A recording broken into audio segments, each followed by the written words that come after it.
Flora doesn't grow on trees.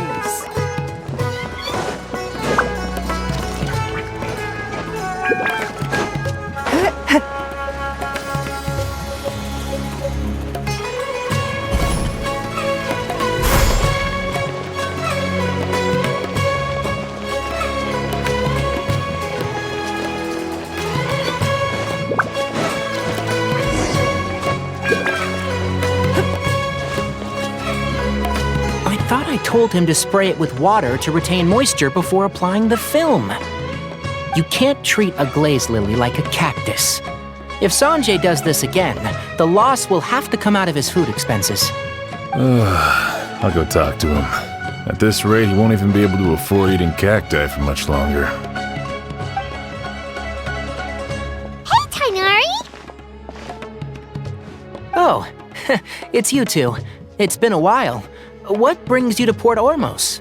We didn't have anything to do, and this place looked pretty lively, so we decided to stop by. But, what's with all the flowers around here?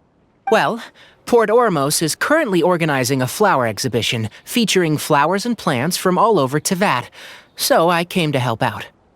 The exhibition includes flowers from every corner of the world, each with their own unique properties and needs. With that in mind, the curator commissioned a flower pot from Kasharawar capable of retaining heat and moisture. Even so, an expert is still required to develop tailored transportation and care plans for each type of flower. Oh, and that expert is you, right? Not this time, no. I'm just here to help out. The expert in charge is someone else. Mr. Tighnari! Sanjay! He confused the poisonous bulbs with garlic shoots, and he ate them! Never mind. Forget about what I said about the food expenses. Apologies, Traveler, Paimon. Looks like I've got something to take care of. I'll be back in just a moment. Tighnari's busy no matter where he is, huh? Yeah, seems like it. Hey, don't look at Paimon like that! Paimon is super careful about what she eats. Well, looks like Tighnari might be busy for a while. Let's take a look around the port in the meantime.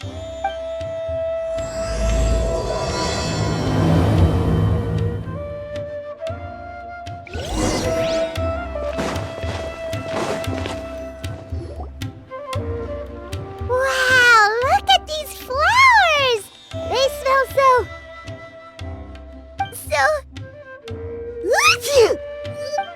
Huh?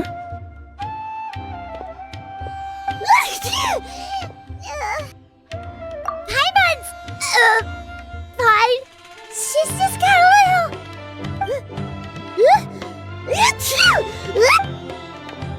Rainbow roses, glaze lilies, and Cecilia's? No wonder. It's getting worse. Why?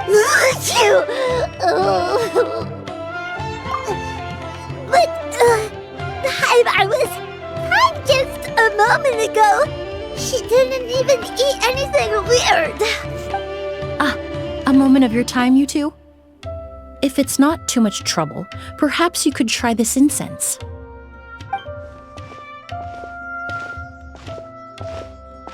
Incense?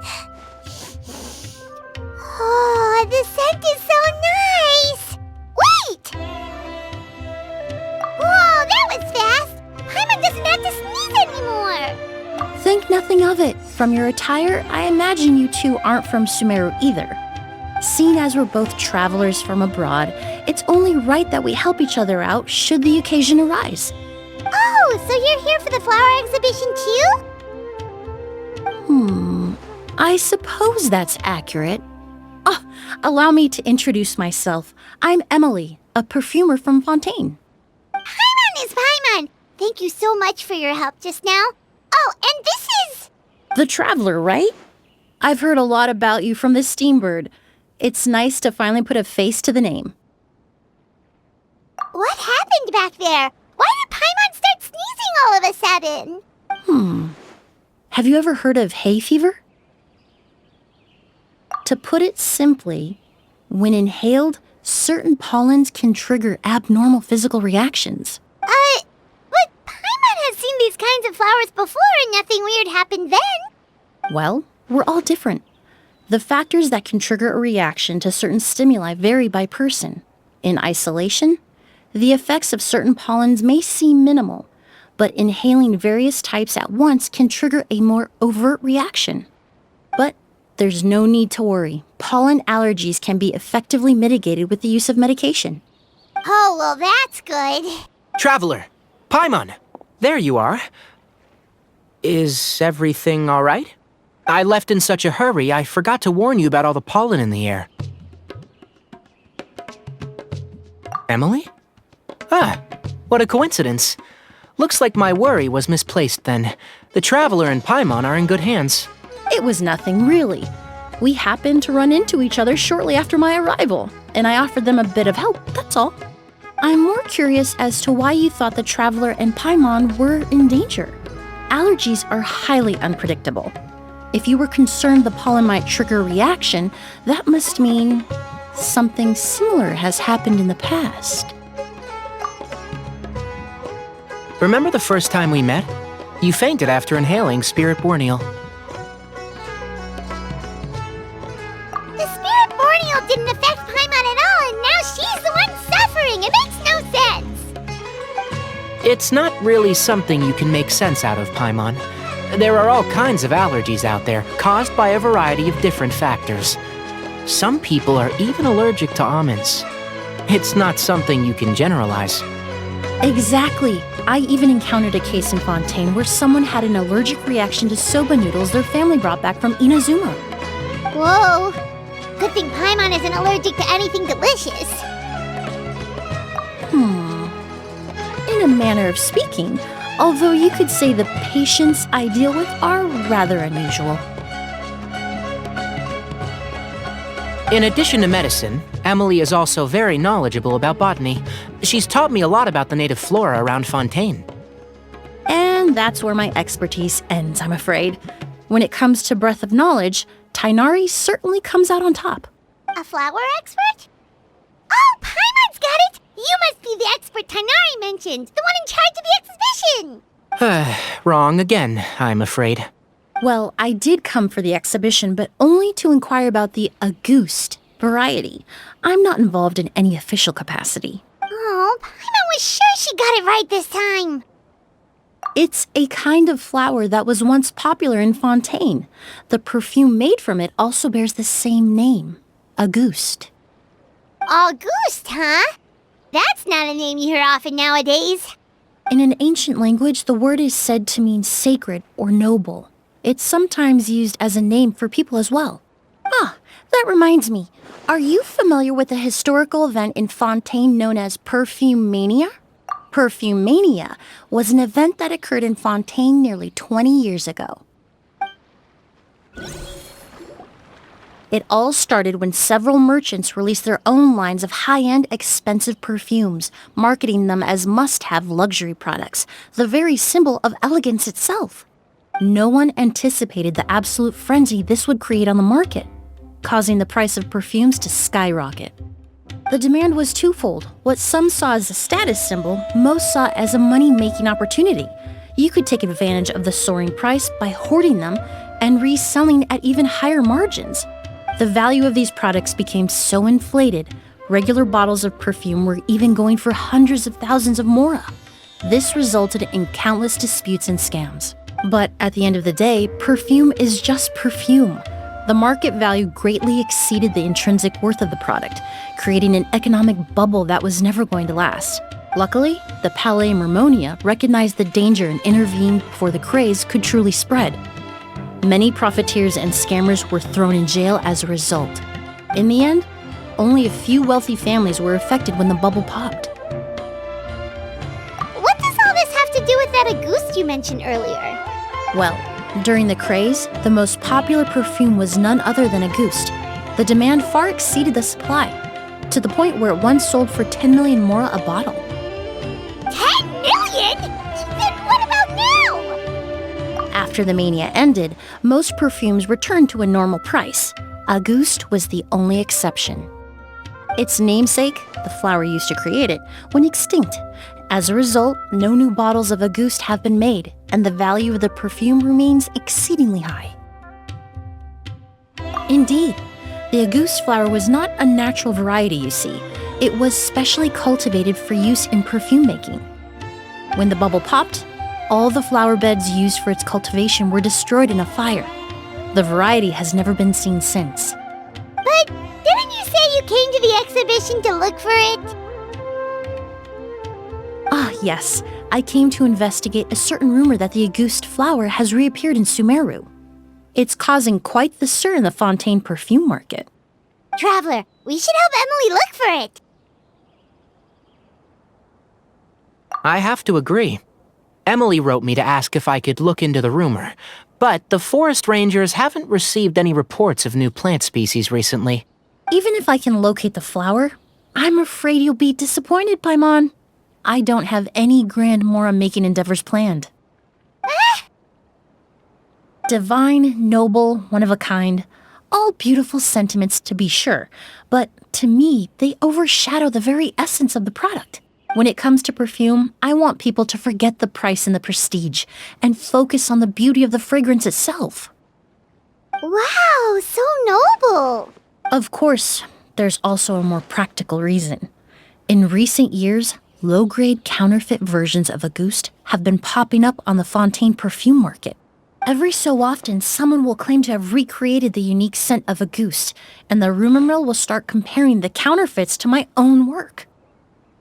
Okay, that's more like the reason Paimon had in mind. Ever since that rumor started, 3 new perfumes claiming to be made from the Auguste flower have appeared on the market. If I can dispel the fanaticism surrounding Auguste, even just by proving the rumor to be false, Fontaine's perfume market can finally start to get back to normal. Then I'll be free from all the stories and added meaning and just focus on making what I like. That makes sense. Oh, I would of course be grateful for your help, but I wouldn't want to trouble you. Well, you said it yourself. We're both travelers from abroad, so it's only right that we help each other out. I suppose you're right. Then you have my thanks. Based on the information I have so far, it's unclear if the rumor is true. Mr. Edgar also thinks it's too early to say, but you could always go talk to him. He was there all those years ago, after all. Maybe he'll know something.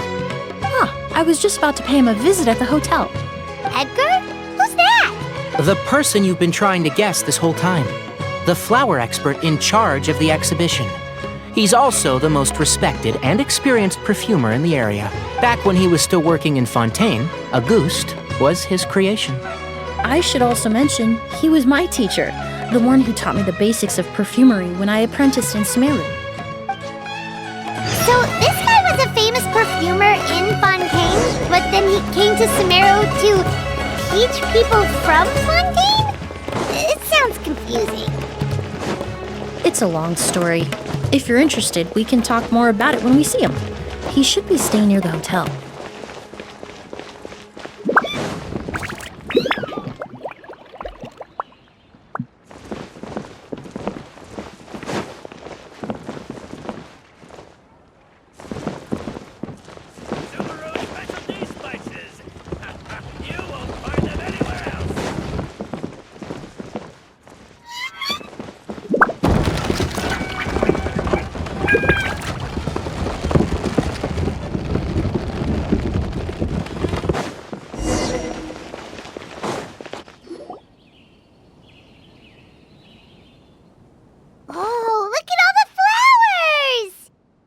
Apparently, the exhibitor paid a large sum to rent out the hotel and surrounding buildings.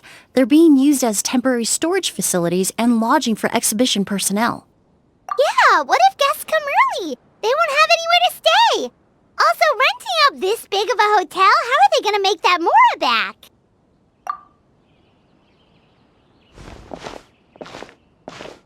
It's been so long, I almost didn't recognize you, Edgar. Well, you and your brother haven't changed a bit. Oh, yeah, look, all this catching up is nice and all, but let's get down to business. We need to talk about Kyria. Is he... Hold on. We have guests. It's nice to see you again, Master. Emilie? Is that you? Oh, it's been years. Look at you. You're all grown up. I've heard you've become quite the famous perfumer in Fontaine. It would seem the student has surpassed the master. Oh, well, it's all thanks to your mentorship.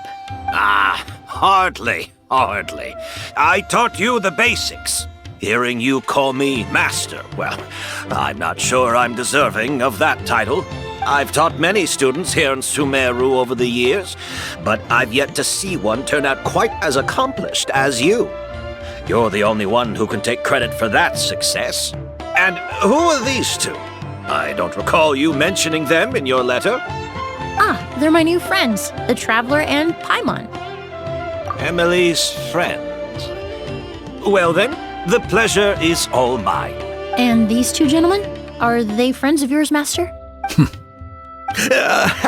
Of course! We're perfume merchants from Fontaine. I'm Oud, and this here is my younger brother, Blaze. Edgar and the two of us are old friends. Isn't that right, gentlemen? Yes. Merchant brothers? You must be here to look for the August flower then. Huh? Well, what respectable perfume merchant hasn't heard of a goose? Anyone in the business would be interested in the rumors. I'm guessing you're here for the same reason, Emilie. We were just about to get into it, so you three might as well join in. I commissioned a few eremites to do some scouting for me.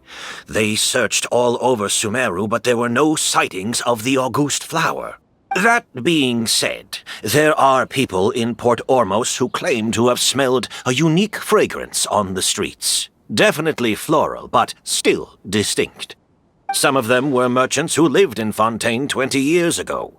According to them, the fragrance smelled exactly like the August they remember from back then. A one-of-a-kind, divine, and noble scent.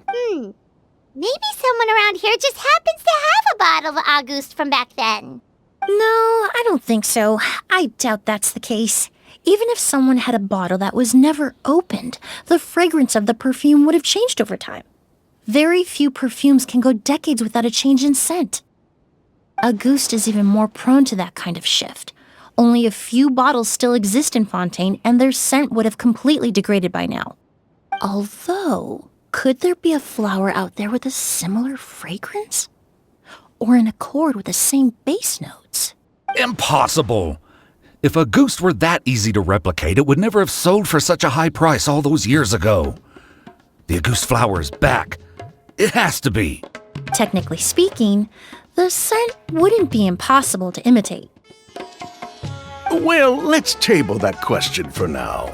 Edgar, did any of those people mention where the scent was coming from? No. By the time they realized they had smelled something, the scent was already gone. If I hadn't asked about it, they probably wouldn't have given the experience a second thought. Compared to things we see and hear, smells can be much easier to overlook. It almost sounds like someone wearing their August fragrance passed them on the street. Wait, are you saying... Just thinking out loud. Don't pay me any mind. We don't have much to go off of right now, but we can't rule out that possibility. I'll send some more people to investigate. You all traveled so far to be here. Why don't you rest in the hotel for a bit? Oud, Blaze, this is the key to your room. Ooh, you've got the keys to the rooms? Do we get free lodging too? My apologies. All the rooms in the hotel are accounted for, I'm afraid. Most are being used for storage ahead of the exhibition, you see. I managed to tidy up one of the rooms for these two at the last minute, but by the time Emilie wrote to me, there was no more space left for her to stay. Oh, and we just showed up out of the blue. Guess that means there's definitely no space for us. I should have been more considerate. Here I am with an entire hotel at my disposal and no place to offer you to stay, even after you made the trip all the way to Sumeru. Don't worry, Master. I can sleep on the boat tonight. Or I could even camp in the wild. It would give me the opportunity to collect some plant specimens while I'm here in Sumeru. Ah, even better. Although, would it be possible for me to leave some of my luggage here? It would be rather cumbersome to take it camping. It shouldn't take up too much space. Well, about that.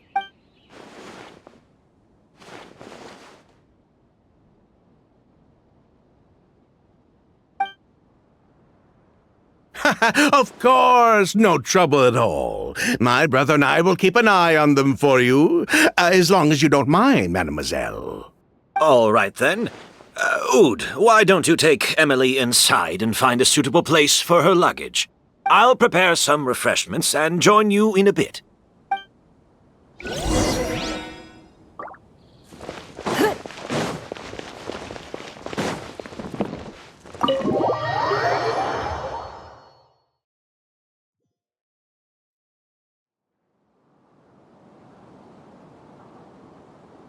Whoa, the smell of flowers is so strong. Didn't Edgar say he tidied up around here? Paimon took a peek through the window earlier and his house was packed with flowers. Looks like this exhibition is gonna be huge. No, that's a florist thing. We work closely with the essential oils of various plants. But to maintain a sharp sense of smell, most perfumers prefer to keep their homes free of strong odors. Oh, guess there's just too much to store for the exhibition then. Oh, this room seems to be a connected suite, and my brother will be staying on the other side of the suite. Blaze, while you're out, why don't you bring our luggage over as well? Blaze! Yes, of course. All right, then. Where can we find your luggage, mademoiselle? Blaze will go fetch it for you. It's still at the port. In addition to some daily necessities, there's also a case of amber wine that I brought back from Fontaine. Could I trouble you to bring that back as well? It would be the perfect way to repay you for your hospitality. How generous. I should thank you on my brother's behalf. You stumbled upon his weakness. He's aloof about most things, but alcohol is his one true love. Is that so? Mr. Oud, Mr. Blaze, thanks for... Hey! What are you doing? That's Master's voice.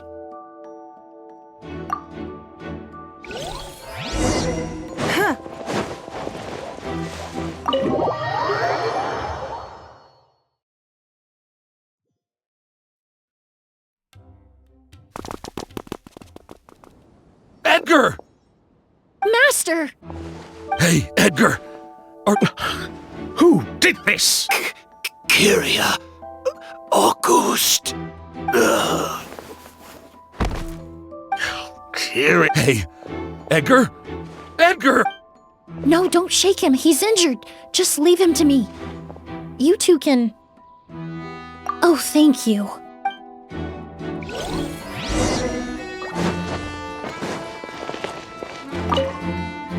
I checked. Oh, but that's impossible. It's not like that kid can just... Oh, the culprit, I mean. It's not like the culprit could...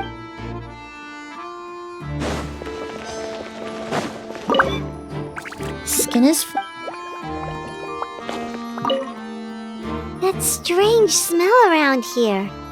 Is it coming from this bottle?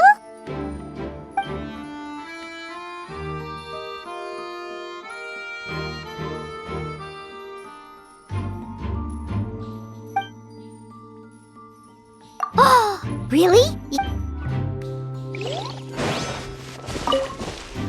Do you think whoever did this was hiding in the flowers before they...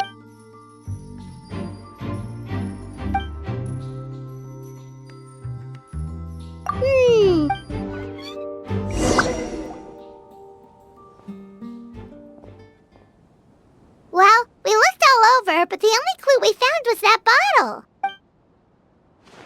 The most important thing we can do now is focus our efforts on treating Master.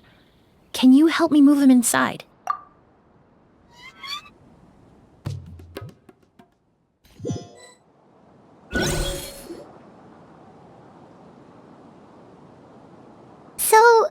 How's he doing? When I administered emergency treatment, I discovered a residue in his nose and mouth. Master was most likely forced to ingest a certain liquid. He's still unconscious, and inducing vomiting could obstruct his airways. We'll have to look into other clues for now. Ah, yes. The scent is the same, but the chemical composition is still unclear. We'll have to do further tests to determine if it's the same liquid, and how toxic it is to the human body. But first, I do believe there are two people who could shed some light on the situation. Mr. Sylvain, Mr. Lucien. Wait, you know... Hey! Were you talking to us, mademoiselle? I'm afraid we've never heard of those names before. Before arriving in Sumeru, I asked a friend from the Special Patrol to look into the creators of Auguste. There were 4 people in total. The perfumer, Edgar, the one thrust into the limelight, and 3 others. A researcher from Sumeru responsible for cultivating the Auguste flower, and 2 merchant brothers responsible for promoting the product on the market. The 2 brothers capitalized on the mythos surrounding Auguste. Their actions lured in numerous speculators and profiteers, inflating the price of Auguste even further. In the end, they were sent to the fortress of Meripede for falsifying their accounts and destabilizing the market. If you do the math, they should be out of prison by now. And what does that have to do with us? There are countless merchant families in Fontaine. You gonna accuse them of being criminals too? Every time your brother called you Blaze, it took you several seconds to respond. But when I called you Lucien just now, the name registered immediately. Miss Emilie, out of respect for your position as a famous perfumer in Fontaine, I'm inclined to believe that was simply a poor attempt at humor. You have a bright future ahead of you. You wouldn't want to develop a reputation as someone who throws around false accusations, especially among merchant circles. You claim to be regular perfume merchants, and yet, when I brought up amber wine, you took it to be alcohol. What? Amber wine is a perfume I created several years ago. It wasn't particularly renowned, but I'm certain any respectable perfume merchant in Fontaine would know of it. Unless, until recently, they were living somewhere completely cut off from the perfume world. Somewhere like the Fortress of Meripede, perhaps? Emily, you little...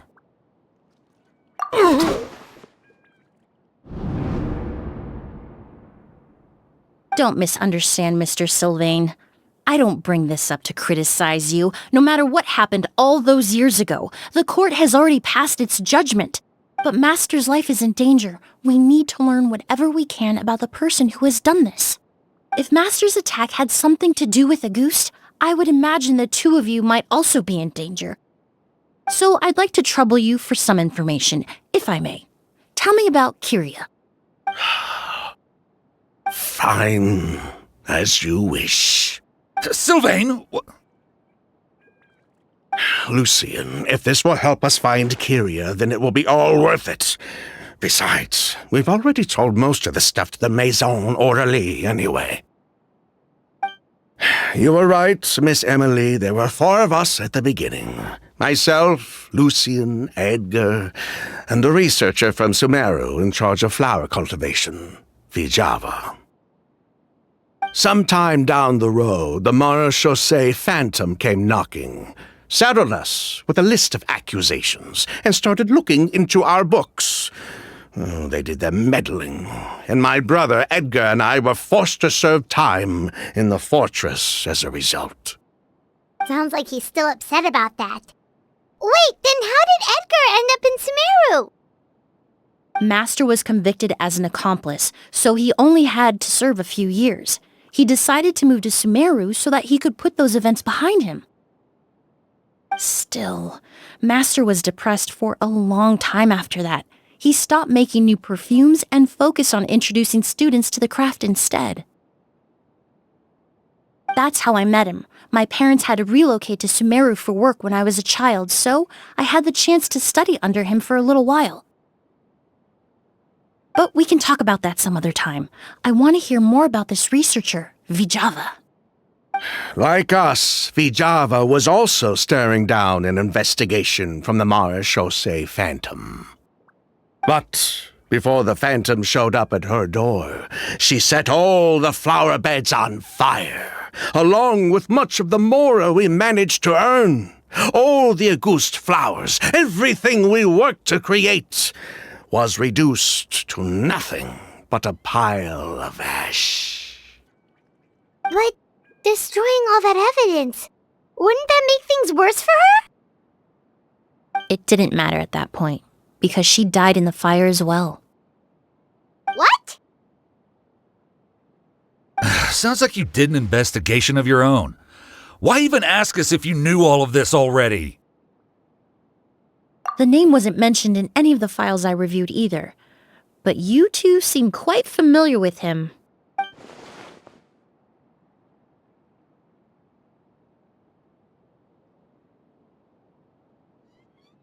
Kyria was Vijava's younger brother. He was just a clueless kid back then. Somewhere in his teens, I think. He helped his sister with her work sometimes, but that was pretty much it. He didn't have any idea what we were doing. Vijava kept him close most of the time. The three of us were probably the only ones who even knew she had a brother. After our operation was compromised, he disappeared. There were no signs of him until recently, when people started saying the Auguste flower had reappeared in Sumeru. So, you think Kyria took something with him back then? Something that allowed him to reproduce the Auguste flower? Vijava doted on the kid like you wouldn't believe.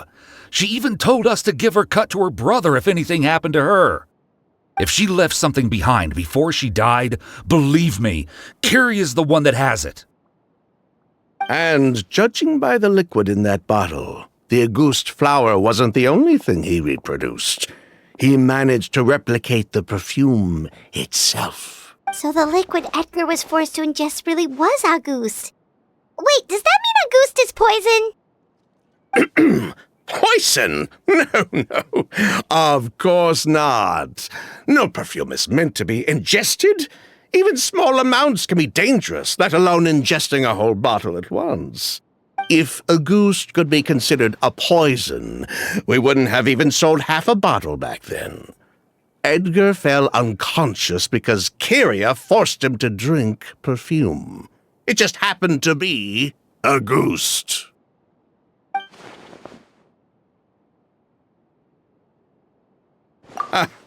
He probably thought we had something to do with his sister's death.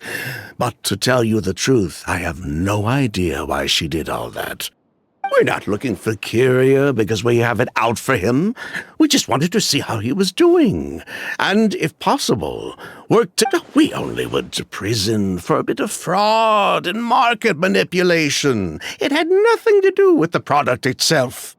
As long as we keep things honest this time around, bringing the product back... So that's why you never mentioned Kyria during your interrogation? Yes, exactly. We were just looking out for the kid. Anyway, that's all we know. If you're looking for information on what's in Auguste, or what to do if you ingest it, there are only two people to ask.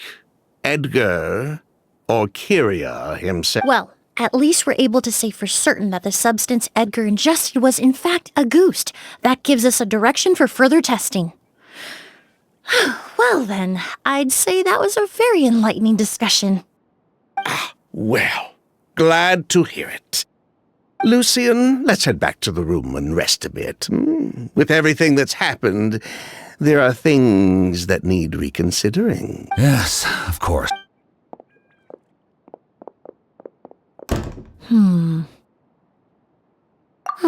You think so too? That does seem to be the case. Pity we don't have more evidence. But based on Sylvain's tone of voice just now, I suspect further questioning will only result in more made-up answers. The way you exposed them like that, just based on a hunch, that was genius! Oh, right! Earlier you said you were only sort of a doctor, and that your patients were... unusual. Oh, yes. That's because most of the patients I encounter are already dead. So you're a forensic doctor? Close. I'm actually a forensic cleaner. Once the forensic team and the Marechaussee Phantom are done collecting evidence from the scene, I'm in charge of clearing away the final traces my patients leave on the world. In fact, with just a small alteration to the formula, the same tincture used as the base of perfume can also be made into a cleaning agent. Basically, there are two sides to forensics: those who collect evidence to expose the truth, and those who clean up the smells, bloodstains, and other substances left behind at the scene. I've learned a lot in my line of work, and I've witnessed a lot of death. But this time, we may still save the patient. Actually, Traveler, could I trouble you to report back to Tainari and the officers at Port Ormos? We should update them on the situation. I'll stay here and continue to look after Master. Now that we have a sample of Auguste, I'm hoping further analysis won't be too difficult.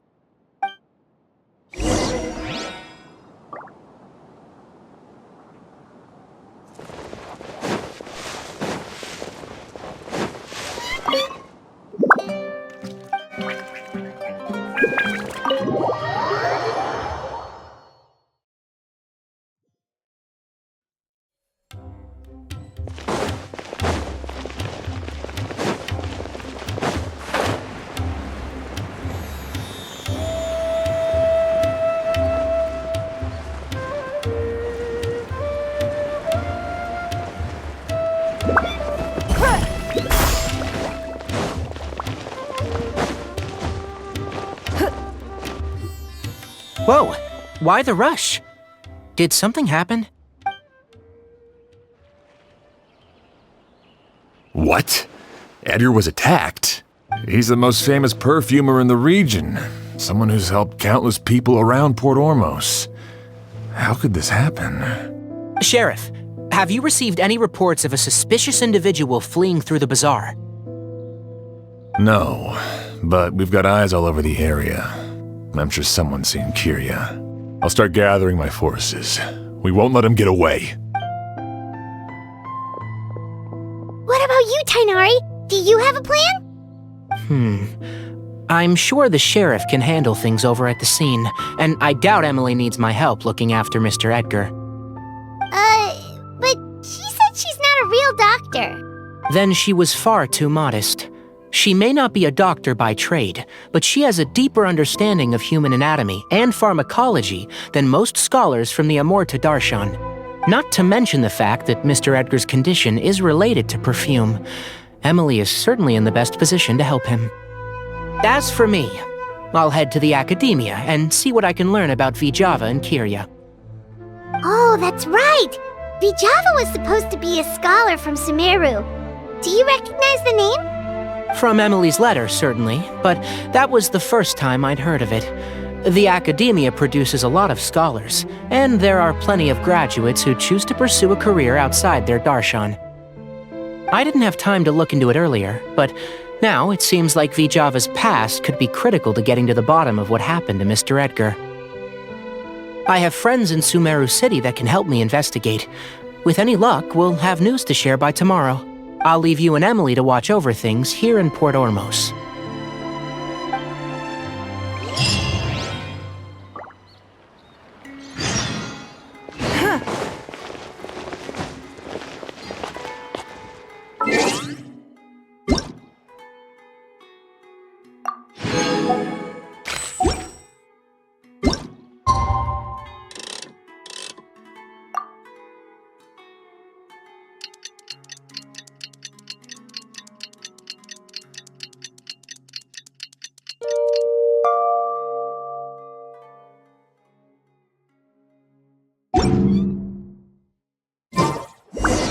Well, it's been a day. Wonder if Tainari's discovered anything. But things weren't looking good with Emilie's master yesterday. We should check on things at the hotel first.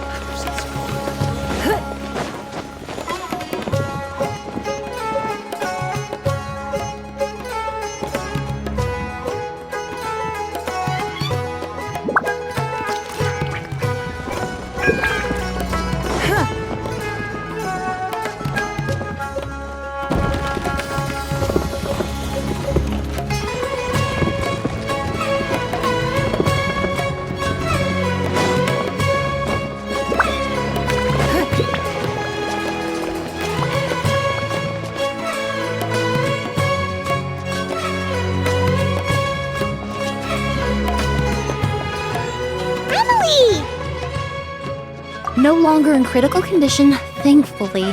He's still very weak, but with a bit more rest, he should regain consciousness soon. My chemical analysis of a goose also went smoothly, although it certainly raised some questions. I was able to identify the components that give the substance its fragrance, but I also noticed an abnormal trace of elemental energy in the sample. Elemental energy? Hard to say. It was such a minute amount, proportionally speaking, like mixing a single drop of perfume into the ocean. I had to use one of the newest tests developed in recent years to even detect the traces present in the sample. Unless you were abnormally sensitive to elemental energy, I doubt it would have any effect, even if you use the product every day for 10 years. As for whether Master's condition was caused by the elemental energy present in the sample or some other component of the perfume, it's still too early to say. Oh, that reminds Paimon. Did Tighnari come and find you? Maybe we could ask him to take a look. I received a message from him last night, but I haven't heard anything since. The message said he was looking into some information at the academia. Oh, Paimon thought he might have stopped by to see you first. Excuse me? Is Miss Emilie here? Oh, perfect! Familiar faces! Traveler, Paimon, you're here too! Kale. Ah, of course. Tighnari's apprentice. He's mentioned you many times. It's a pleasure to finally meet you. And please, no need for formalities. Emilie is just fine. Oh, okay. Nice to meet you too, Miss, Emilie. Did Tighnari send you here, Kale? Yep. Master and the others went through decades worth of records last night, and still haven't had a chance to rest. I'm fast on my feet, so it only made sense for me to come and give you an update. Anyway, based on what they've reviewed so far, they believe there's no indication that a researcher by the name of Vijava ever passed through the academia. Master considered that possibility as well, but the name wasn't the only dead end. Master tried to track down people with a similar research direction or background, but also couldn't find a match. How is that possible?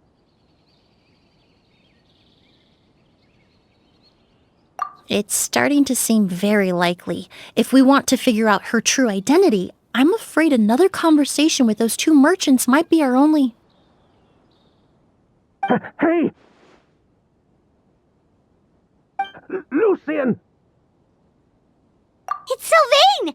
Wait, you don't think Kirio came back, do you? That seems impossible. If someone came in or out of the hotel just now, we would have seen them.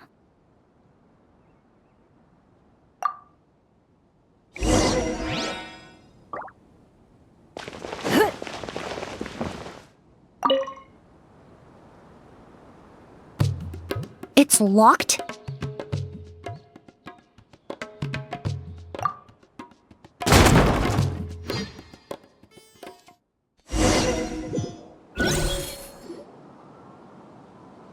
Lucian!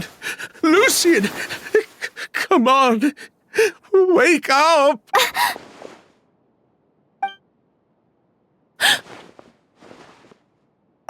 Emilie! Emilie! My brother, he's gonna be okay, right? He's just unconscious. Like what happened to Edgar? I'm sorry, Mr. Sylvain, but we were too late this time. No, that's not... Traveler, Kale, Mr. Sylvain has gone through a huge shock. He needs some space to calm down. Could one of you take him next door? It's not good for him to look at his brother's body like this. Of course. Leave it to me. Thank you both.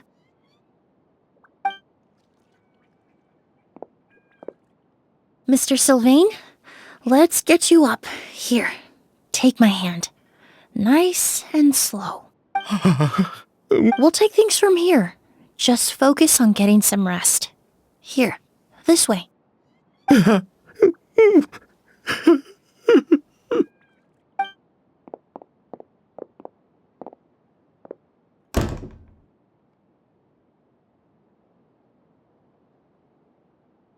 Poor guy. He's like a shell of his former self. He may have made some bad decisions in life, but right now, Paimon can't help but feel sorry for— Good person or bad, the death of a loved one is equally painful. All the moments he shared with his brother, every hardship and triumph they endured together, are now memories he has to carry alone. If Kiria really was behind this, then what exactly did he do to Lucien? Lucien can no longer speak, but the traces left behind by his death most certainly can. Traveler, I've got things covered here at the scene. I'll leave you to contact the sheriff.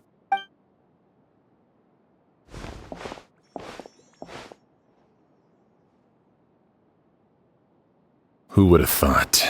Yesterday's case is still up in the air, and now this happens. Miss Emilie, I heard you're an experienced forensic doctor. Have you been able to discover anything? Oh, I'm not actually a forensic doctor. I just happen to have some relevant knowledge. I did take a look, though. Judging by the temperature and rigidity of the body, it appears the time of death was sometime last night. I'd have to do a more thorough investigation to find out more. Then, would you mind helping us investigate? Before he left, Tainari said we could trust your judgment if something like this were to happen. Of course, I appreciate your trust. Many of the traces left behind at the scene will fade with time, so the sooner we investigate, the better. We'll help too.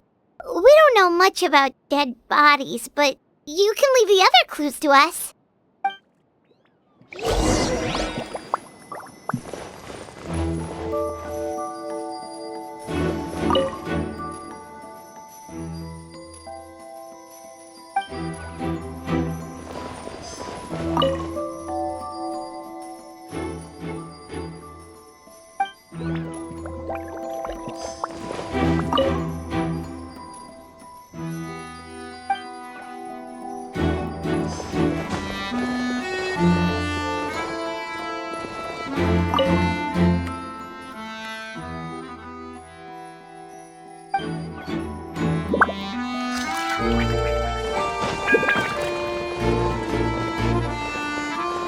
Pupils are dilated, skin is flushed.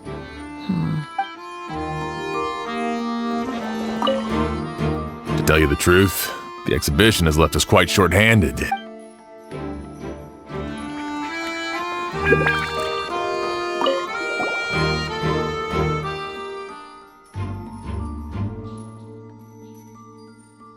And the windows are shut tight too. Seems like the— Well, looks like we've—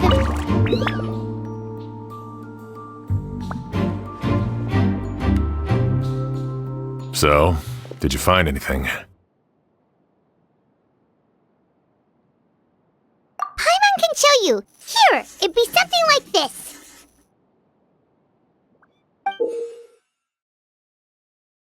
But entering through the room next door without alerting Sylvain... Wait, you don't think Sylvain could have been the one who... No, his reaction to the loss of his brother seemed genuine, and he doesn't have a motive. Then, what could have happened last night? I know Sylvain is still in shock, but he's I agree. Also, I've made some new discoveries, so we might as well head next door and go through everything together.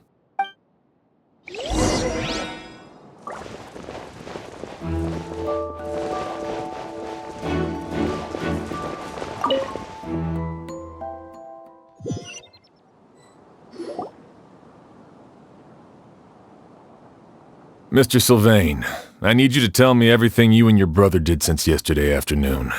Did you see or hear anything strange? After Kiria attacked Edgar, my brother and I were incredibly careful. We returned to our rooms and decided to lock all the doors leading to the hallway. The only door we kept unlocked was the one connecting our rooms. That way, if we heard any commotion coming from the other room, we could help each other. But I didn't hear any sort of commotion last night. Not a single noise. I woke up this morning, opened the door, and Lucien. So, No movement from the room next door. No forced entry via Sylvain's room. No signs of a struggle at the scene. And no external injury on Lucien's body. What kind of cause of death are we dealing with here? I did notice a few things about the body. Lucien's pupils were dilated and his skin was flushed. Very similar to Master's symptoms after the attack yesterday. There weren't any traces of liquid in his mouth or nose, so it's unlikely he was forced to ingest anything. The more plausible explanation is that he inhaled a substance without knowing it, and I'd say that substance was likely a ghost. A goose? No, that's not possible. Inhaling a goose won't kill you. And anyway, it would have been for just one night. No, that's not what I meant. Emilie, you ran your tests, didn't you?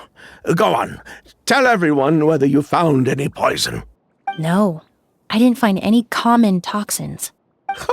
See? That may be true for most people, but not for everyone.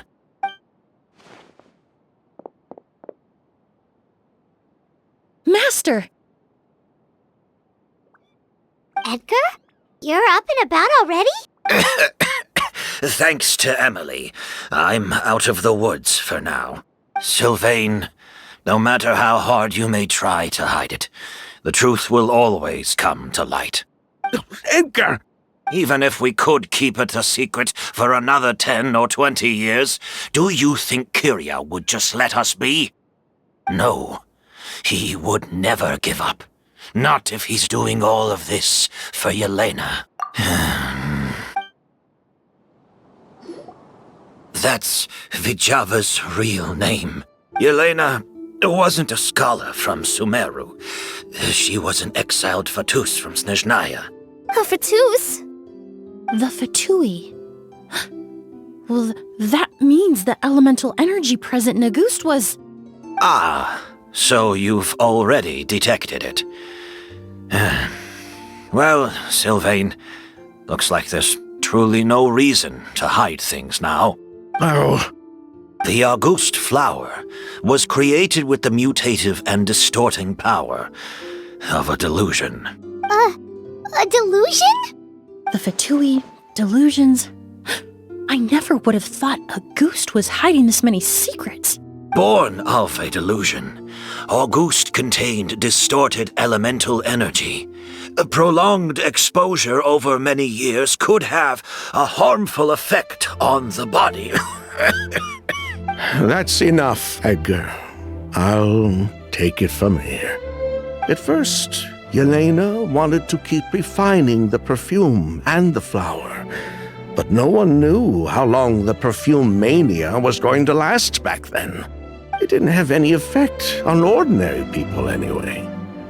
Every day we postponed going to market was another day of lost earning potential.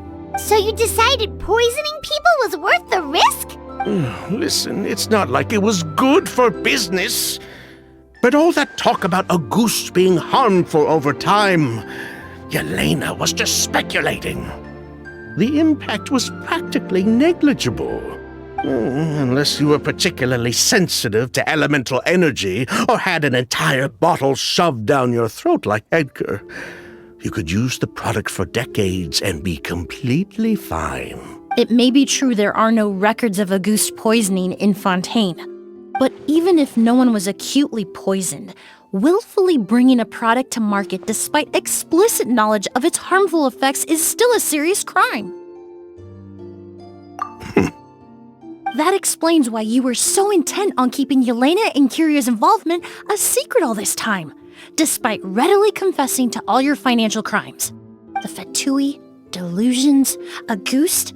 If the Marechaussee Phantom discovered the connection between the three, there would have been enough evidence to send you to the Fortress of Meripede for life.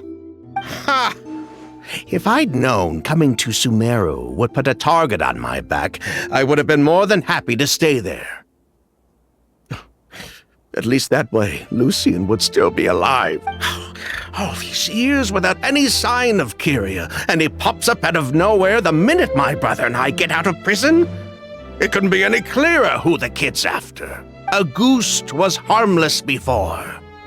The fact that it's killing people all of a sudden must be his doing as well. So there's bad blood between you. What about Yelena's death? Was that a cover-up too? A way to destroy evidence? I'll admit, we thought about it at one point.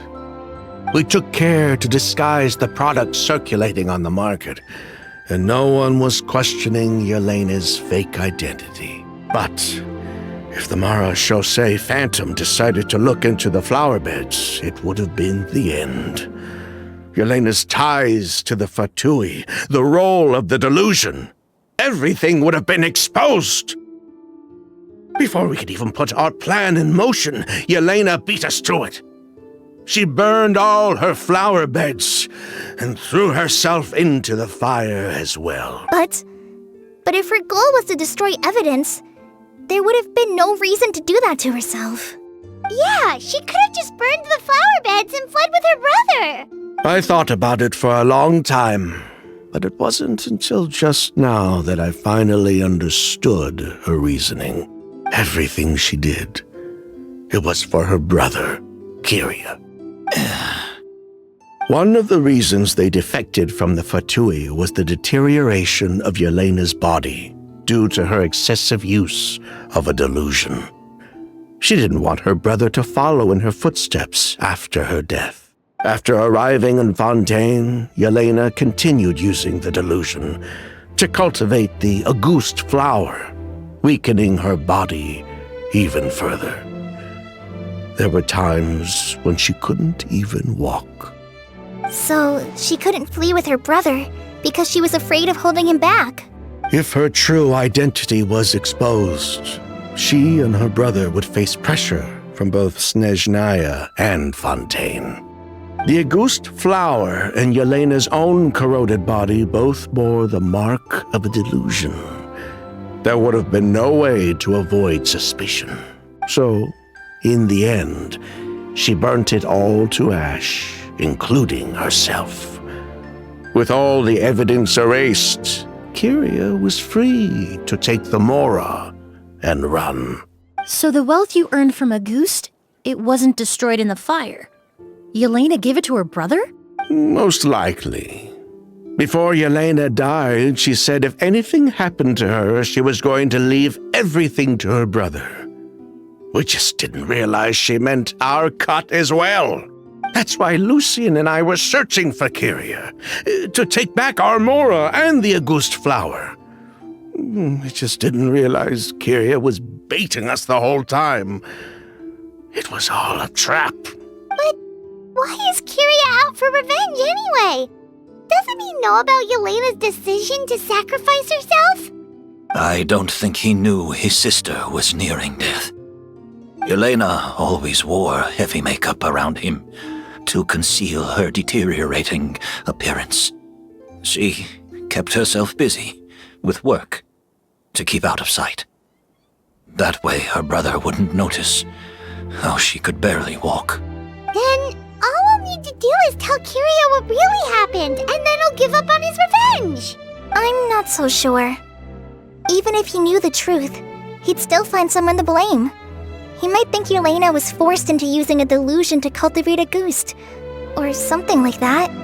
It's hard to pull yourself out of that kind of hatred, especially when you've been living in that headspace for so many years. Very true. Even if Yelena's death was her own choice, I wouldn't call myself innocent either. Edgar, what are you talking about? Think about it, Sylvain. If we hadn't been in such a hurry to capitalize on the perfume mania all those years ago, do you think Yelena would have elected to take those risks? If we hadn't been so blinded by greed, so insistent on increasing the scale of the flower cultivation, do you think Yelena's health would have deteriorated as fast as it did? If we hadn't invited the Marechaussee Phantom to our doorstep by breaking the law at every turn, Yelena could have survived. She knew her limits. She knew her days were numbered. Maybe it was for her brother, but she was in it for the Mora just as much as us. We were just trying to earn a bit of moral. And what, we deserve to die for that? Target me for being the mastermind, sure. But what about Lucien? He was just following my orders. Lucien's crime, was it really so extreme that he had to pay for it with his life? The only person that can answer that question is a judge. Fine. I've said my piece anyway. Drag me back to Fontaine to stand trial. I don't care. 3 people from Fontaine, 1 from Snezhnaya, and a crime committed in Port Ormos. What a headache. Well, we can only wait until the Academia sends someone to deal with it. I'm guessing we'll have to contact Fontaine as well. In any case, we won't really know anything until tomorrow. With the exhibition, we don't even have space in Port Ormos to detain anyone. Such a headache. The hotel could suffice. You could station a few officers to keep an eye on Sylvain and myself. Although with Sylvain's mental state and my physical one... Mr. Edgar, are you saying... If Sylvain is to stand trial, then I deserve the same fate. A crime is a crime, accomplice or not. I'd just like to take care of a few things before I go. Say goodbye to my plants and all that. As for Sylvain, I'm sure he also has some goodbyes of his own. Would you be willing to grant that request, Sheriff? Well, all right. I'll talk to the Academia. No matter who you were in Fontaine or what crimes you committed, the man we grew to know in Sumeru proved himself to be a good person. Your request is granted. You have my thanks, Sheriff. Happened tonight?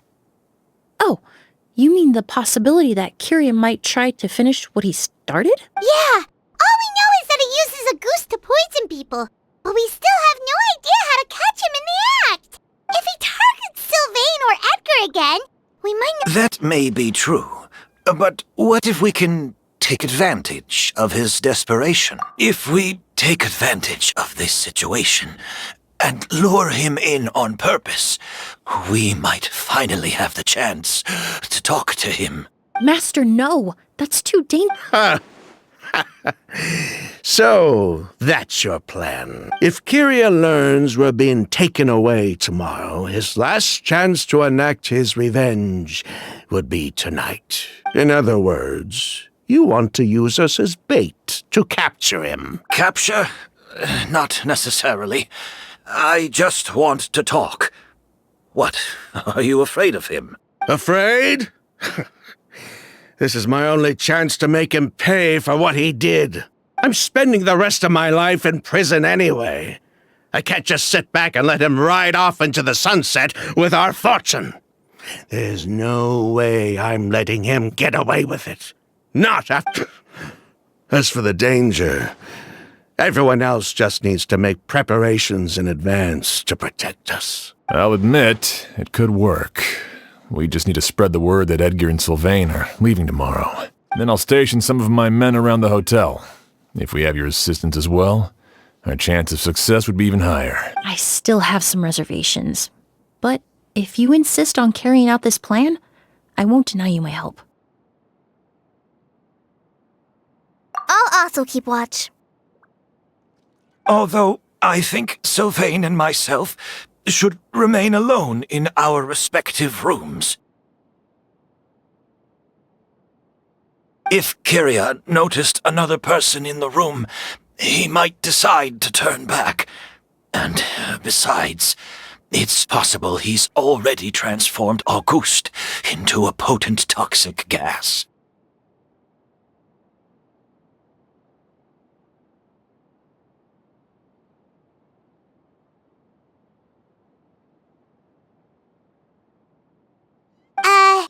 You mean if he doesn't see a way to get his hands on the two of you, he might get so desperate that he'll just start using a goose on everybody? If that were to happen, everyone standing guard, even the innocent citizens in Port Ormos would all be in danger. That's why everyone else needs to keep to the shadows. You're still recovering. You need to rest. This old bag of bones doesn't bounce back like it used to. I suppose I'll just have to leave the rest to you. All right, we can figure out a plan to keep watch later. Right now, I say we split up, start spreading that information before it's too late.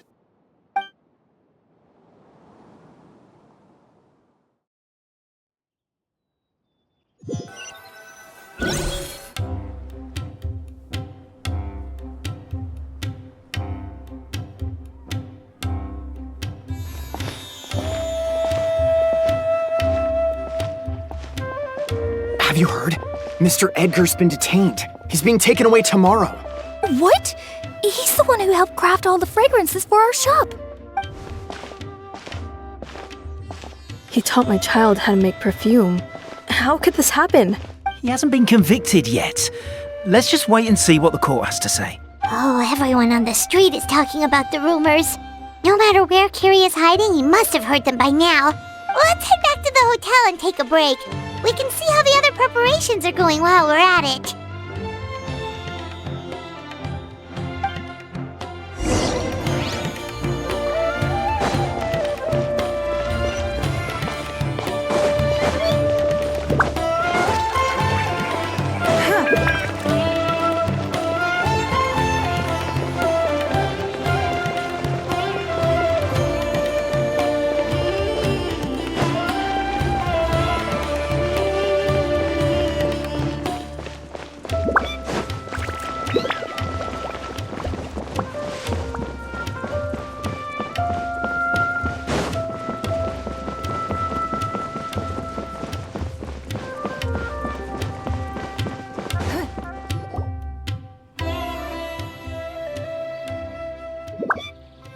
Emily, Sheriff Xian wants to talk to you and the Traveler about our plans for the Night Watch. Thank you, Kale. But first, here, I prepared a kind of herbal tea that helps calm the spirit. Why don't you have some? Oh, that's very kind of you, but I'm okay. Oh, it's not good to be so tense, especially when we've got a long night ahead of us. I don't mean to put you on the spot, but I couldn't help but notice that something seems to be on your mind. Was it that obvious? You seem very preoccupied with Kiria's revenge. If there's anything you want to talk about, I'm happy to listen. Oh, Hey, Emily, Kale. Oh, are we interrupting something? No, not at all. This will be easier to talk through with you here anyway. I've just been thinking. If Kiria has the capacity to commit murder while remaining completely undetected, why didn't he target Sylvain along with Lucien last night? There was just a single door separating them. If his intention was to target both brothers, then there was barely anything standing in his way. Don't you think? When I accompanied Sylvain to his room after Lucien died and saw how distraught he was, maybe Kiria did that on purpose. Maybe he wanted Sylvain to experience the pain of losing a loved one before he completed his ultimate revenge. So did he attack Edgar as a warning then? To scare Sylvain and Lucien?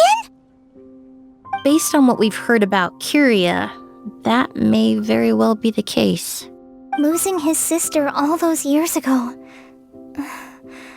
What has been going through his head? What has he been forced to endure? Whenever I get to thinking like that, I just can't help but wonder. If I were in his place, would I be able to let go of that hatred? I'm sorry. I know I shouldn't think like that. Not after everything he's done. But I just can't help it. There's nothing wrong with the way you're feeling. Empathy is a part of human nature. In all my years of cleaning up crime scenes, I've witnessed countless families mourn their loved ones. Their cries of devastation and anger still echo through my mind, even now. Some of them even try to stop me, begging me not to erase the last remnants of their loved ones. But Getting swept up in those emotions will corrupt your judgment.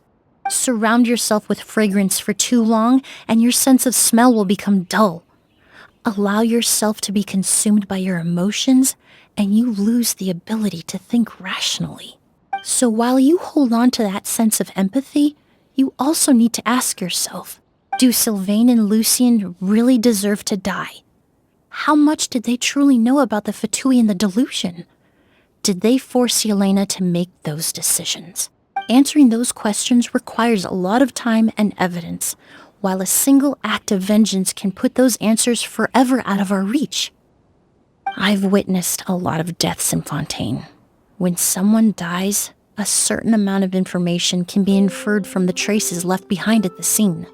But generally speaking, death will just leave most questions unanswered, and the whole picture ever incomplete. Once you're consumed by hatred, it will become next to impossible to think about things that way. For someone like Kyria, I'm sure right and wrong lost all meaning a long time ago. You're right. The fact that we can approach these questions from this perspective isn't because we're more rational than them.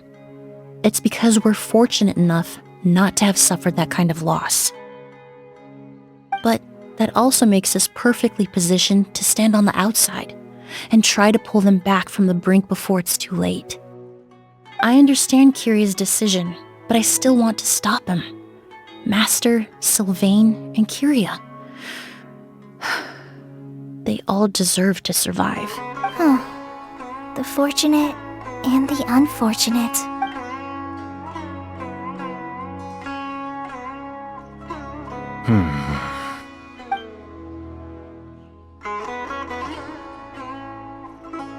Emilie, traveler. Huh? Edgar, you're here too? Oh, it's you two!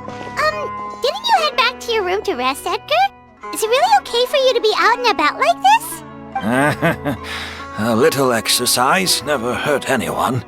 Besides, I don't have much time left in Sumeru.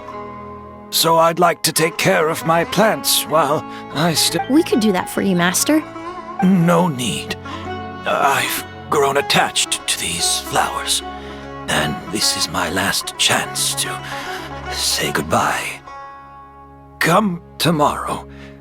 I'll be happy to entrust their care to you. I would imagine Sheriff Sham is here for a more important reason. The Night Watch! You mentioned earlier that we still need to confirm our plans. That's right. I've stationed some of my men around the surrounding area, but we still don't have anyone standing guard next to Sylvain's room. Exactly. After some discussion, we concluded that Sylvain has the highest risk of being attacked next. You're the most skilled fighter here, traveler. And Emilie's expertise is sure to come in handy in a pinch. That's why I want you two stationed next to Sylvain's room. So, are you up for it? Sounds perfectly reasonable. I'll be glad to have your help tonight, traveler.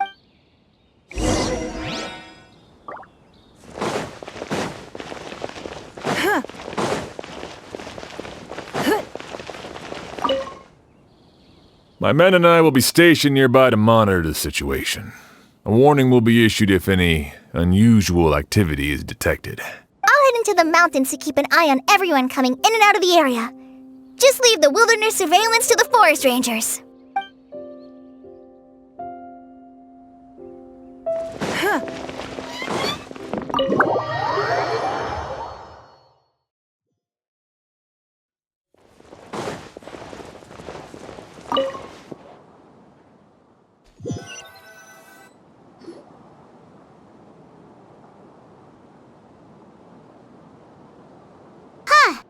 Not a peep.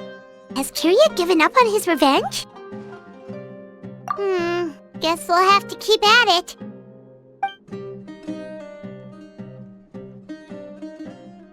Still nothing unusual. Paimon took a peek into the room next door and Sylvain's already sleeping. Perhaps Kyria's true motive was simply forcing Sylvain to confess his crimes. No, that can't be right. If all he wanted was for Sylvain to be convicted for his true crimes, he could have tipped off the Marechaussee Phantom years ago.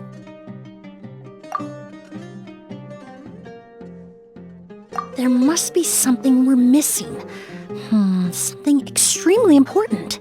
Maybe we just need to calm down a little. How about some tea? That herbal blend from earlier was pretty tasty. You're right.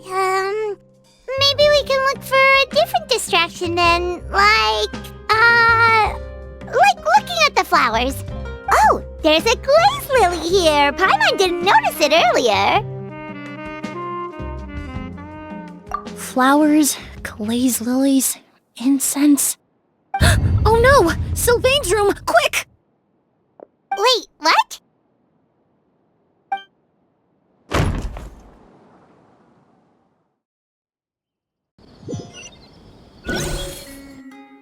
Hey, did you hear? Someone was attacked. It was the older of the merchant brothers, right? Yeah, I think his name was Sylvain.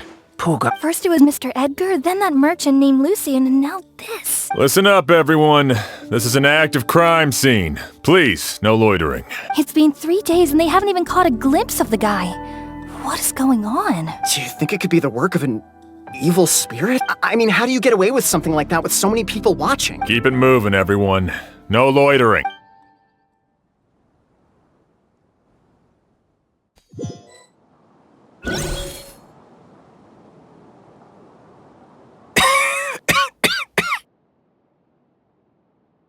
I suppose I'm next. You don't know that. Kyria already attacked you once, and you survived. Perhaps he doesn't consider your crime to be worthy of death. You were the only reason I managed to survive, Emilie. I never did thank you for that, did I? Even if I wasn't there, Tainari was also in the vicinity. He would have been able to help. Is that so? I suppose I'm a very fortunate person then. I have exceptional students, caring friends, and the respect of my peers. If it is indeed my time to go, then I'll die without regrets. But Kyria has nothing. Yelena is gone. Now his enemies are too. It really makes you wonder if there's even a reason to keep on living. If you really want an answer, I suppose you'll have to ask Kyria himself, once we finally catch him. Well, I hope it all goes well. Emilie, there's something else I'd like to ask of you. With everything that's happened, holding the exhibition is off the table now. But so many flowers were transported here for the show, some of them thousands of miles away from their homeland.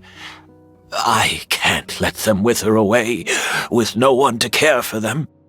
Whether Kyria gets to me first, or I'm sent back to Fontaine to stand trial, I won't be around to look after them. I know it's a lot to ask, but could I entrust them to your care? Of course, Master. Really? Oh, I'm glad to hear it. Now I truly have nothing to worry about. Sheriff Sham still has some questions for me, so I've gotta go. Go ahead. Best not to keep him waiting. He can be quite impatient.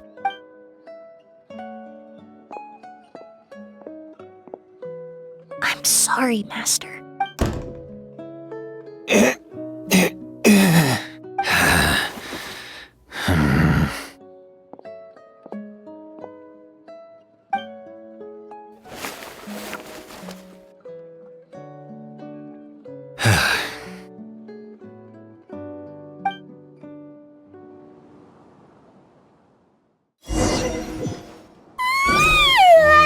Another all-nighter. Paimon sure hopes Emily's plan will go well. Emily still isn't back. I hope she didn't run into any trouble. that's true. Traveler, I had my men start spreading the information you requested. The crowd is gone now too, but I have to admit, I'm not really sure what's going on. After listening to Emilie's plan, I started getting the materials together and arranging personnel. I barely had a second to spare last night. To be honest, I'm still not sure how the crime was committed that night. The key clue was right in front of us the entire time! Let's go! We'll show you where the culprit hid a goose.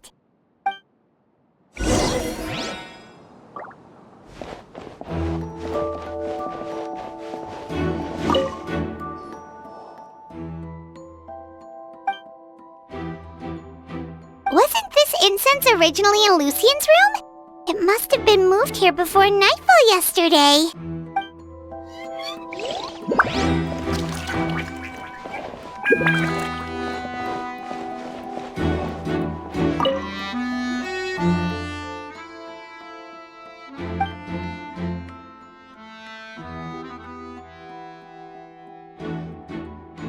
This is it!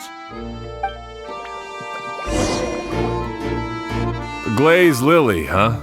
I think I've heard of it before. It's a flower from Liyue, right? Well, did you know it only blooms at night? Emilie, you're back! Exactly as expected. A flower that only blooms at night. Ah, like the Neelitpala lotus. Exactly. Although the Neelitpala lotus wouldn't be a good substitute in this scenario. When it's closed, the gaps between the petals are too large. That's why Kyria chose the glaze lily as his mechanism. He would start by preparing an agouti sample.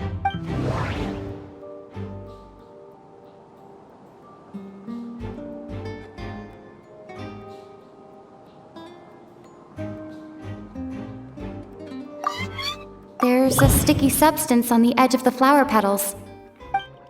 If you stick the petals together with slime condensate, then in the daytime, the glazed lily would act almost like a hidden container. That's right! He applied a diluted form of slime condensate to the petals to stick them together and enclosed a sample of agouti in the center.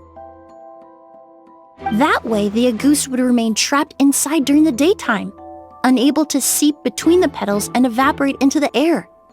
This also allowed the culprit to plant the poison well in advance while his targets remained oblivious. However, the diluted slime condensate wouldn't be viscous enough to prevent the petals of the glaze lily from opening at night. So by nightfall, the flower would bloom, thereby forcing the target to inhale the agouti trapped inside. And Kyria could execute his revenge without having to step foot inside the room during the night. By the next morning, the sample of agouti would have nearly fully evaporated. The glaze lily would have already closed its petals, and any lingering odor would be concealed by the fragrance of the other flowers in the room. Wait a second. You're telling me this version of agouti is so toxic, inhaling the minute amount trapped inside a flower is enough to kill a grown man? And how did Edgar even survive ingesting a whole bottle of the stuff? That's because agouti is just as dangerous now as it was all those years ago. The level of toxicity has never changed. Only a small subset of people are truly at risk. Ah, you mean people who are sensitive to elemental energy. So it's just some sort of happy coincidence that Sylvain and Lucien are allergic to the stuff?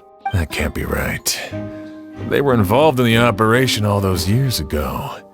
If the stuff gave them a bad reaction, they would have known from the very start. I wouldn't use the word allergic necessarily. It's more like they're susceptible to its effects. But that distinction isn't important right now. You can think of it this way. It's not that Sylvain and Lucien are innately sensitive to elemental energy, but that Kyria found a way to ensure that they would be.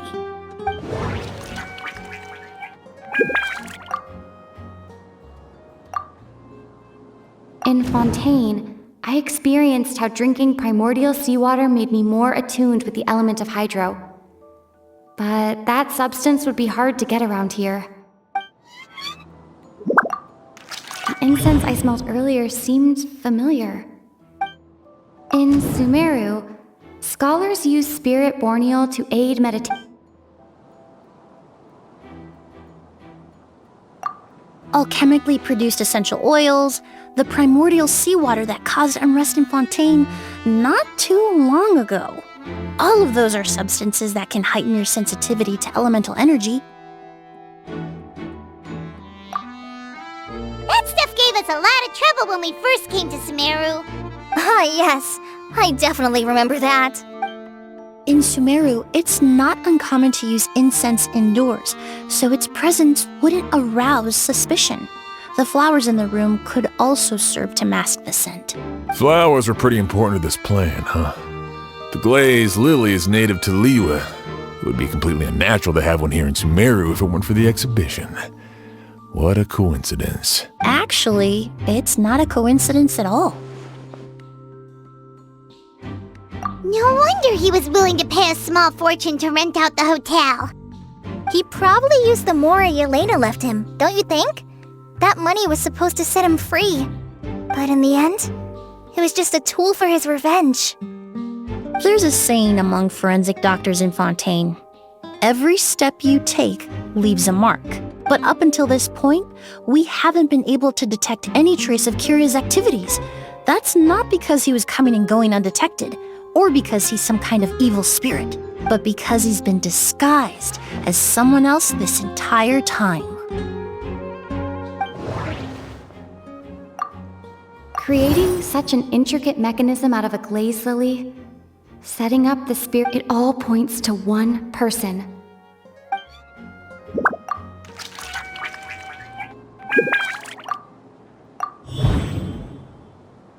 Kiria and Edgar?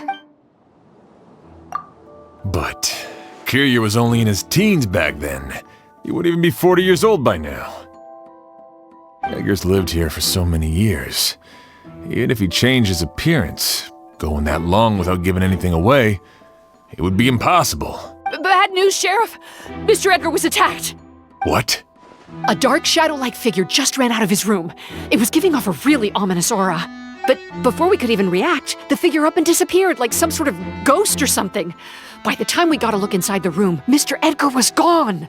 Do you think Kiria kidnapped him? I need you to think very carefully about this. Are you certain that figure wasn't Edgar himself? I mean, Mr. Edgar was so frail. I don't see how he could have moved that fast. It would seem Master decided to tap into an ill-advised source of power. What? But that's so dangerous with the condition he's in. It's... But why? Why would he do that? He's already accomplished his revenge. No. If his aim was to target everyone who had a hand in Yelena's death... If he left Sylvain alive yesterday, not out of a desire to see him suffer, but to confirm the truth about why Yelena chose to die... Then there's still one target left.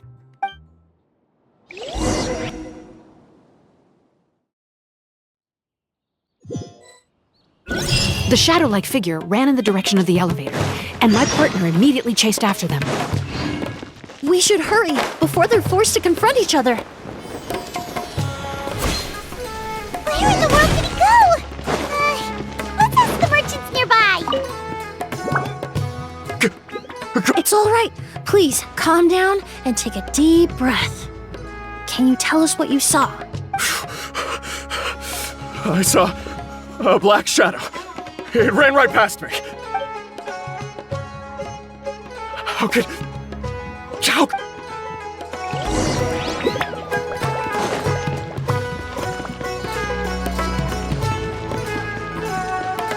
This is terrifying. No! Don't come any closer!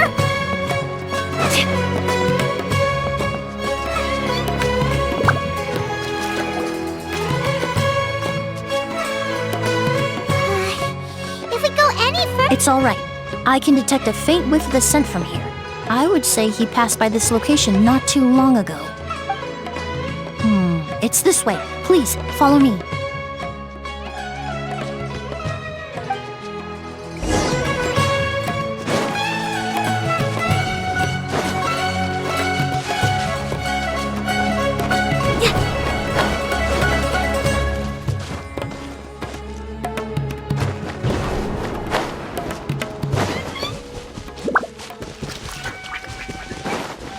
The scent is getting stronger. This must...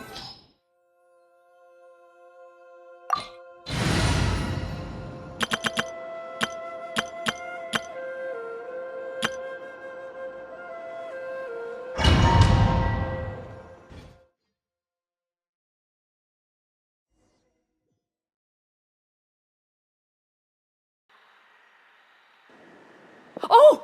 Oz! Are you alright? Were you attacked?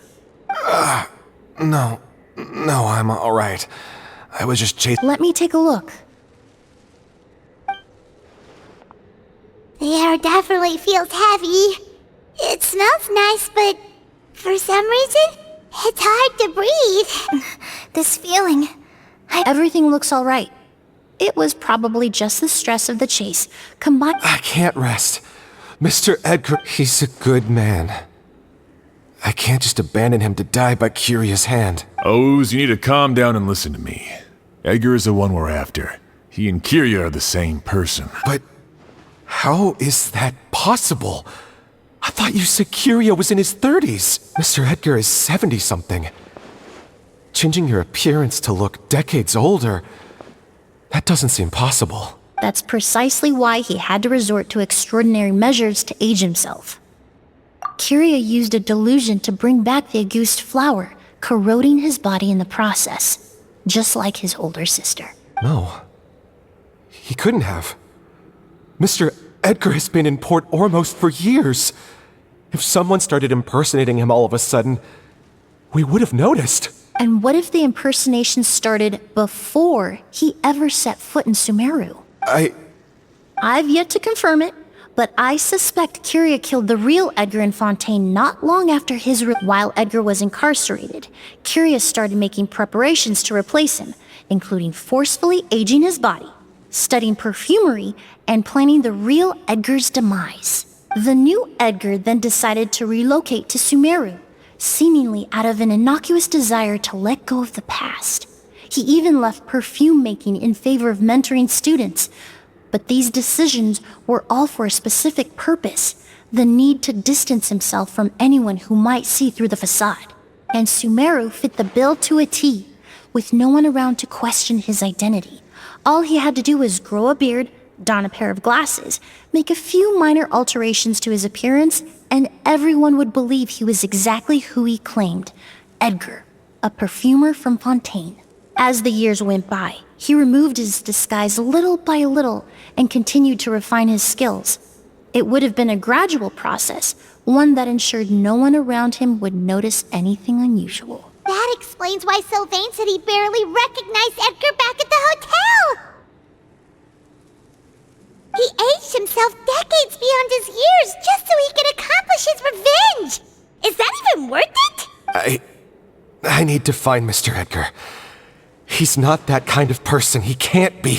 What you really need is to get out of here and rest. No, Wait! This environment is likely being influenced by the delusion. Any discomfort, no matter how slight, should not be treated lightly.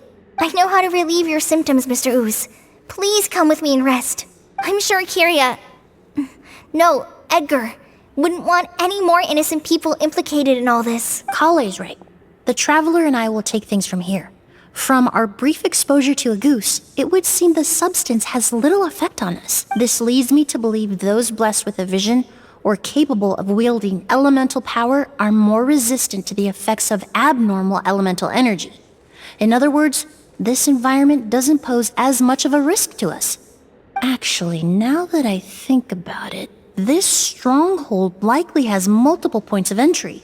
If the target were to escape from a different point of entry, that might allow him to evade capture. I hate to trouble you, but we need people to survey the perimeter.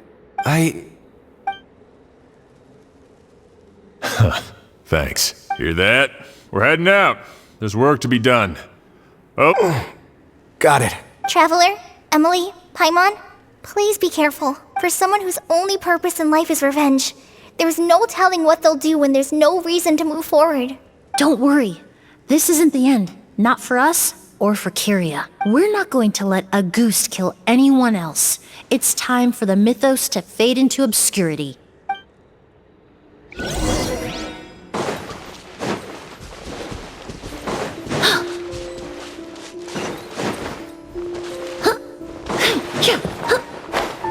monsters.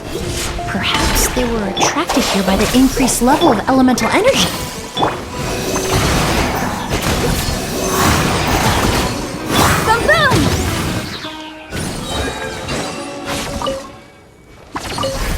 I've never seen these seeds before. They must also have been created with the power of a delusion.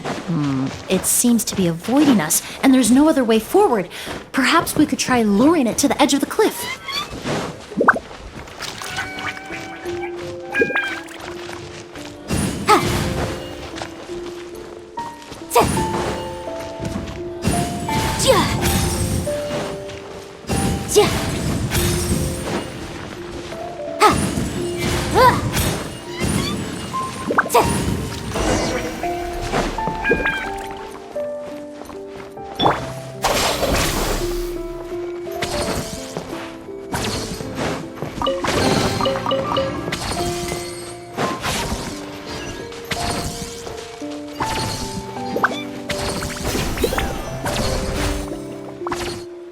Whoa, look at all the Auguste flowers!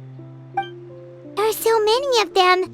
I can't believe a single person did all this. Must have taken a lot of time. I fear that statement is truer than you know, Paimon. Using a delusion comes at a cost. Not just time, but the time you have left to live. But why would Kyria need this many Auguste flowers? He only needed a few bottles of Auguste to carry out his plan, right? Perhaps hatred wasn't the only emotion fueling his obsession with Auguste. Not long ago, he told me he didn't want all the flowers transported to Sumeru to wither away in a foreign land. But Kyria betrayed Snezhnaya, abandoned Fontaine, and lived his entire life in Sumeru under the guise of someone else. For someone with nowhere to call home, perhaps dying among a bed of Auguste flowers just like his sister is the best homecoming he could ask for.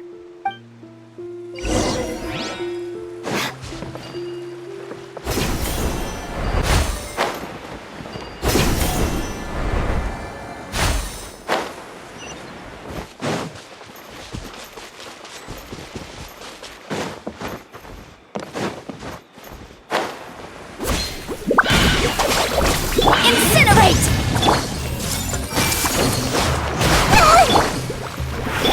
Extract! Time for your arraignment! Boom boom!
That destroys seeds. Quite the ecological marvel. Let's head back to the place where the seeds first appeared. Stand with me!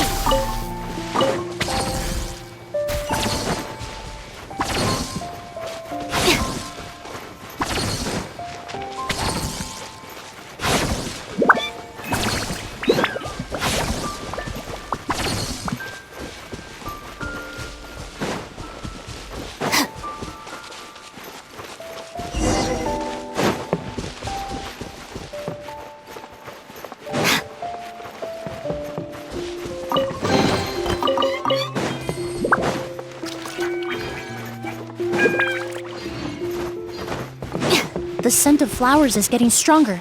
We're almost at the end.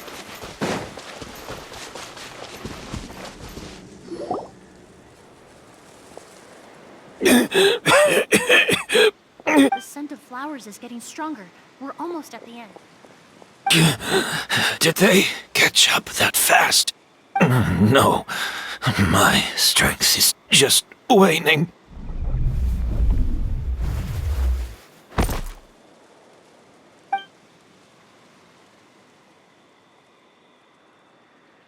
But it doesn't matter. This is far enough.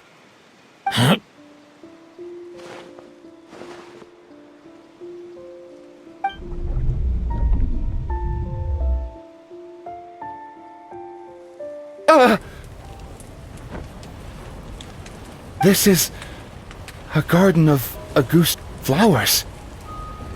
But it's not mine. It's the one that was set on fire all those years ago in Fontaine. Yelena? Yelena! You tried to hide it from me, but I always understood. The reason why you continued to use the delusion, the reason why you set your garden on fire, it was all because of me. I shouldn't have listened to you that day. I shouldn't have taken the Mora and ran. But by the time I realized something wasn't right, there was nothing left.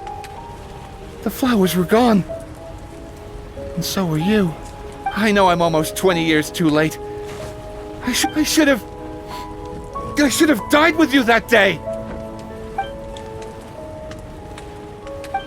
Yelena?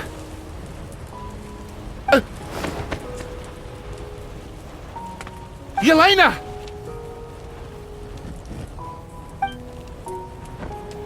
No! Don't leave me! Please! Yelena!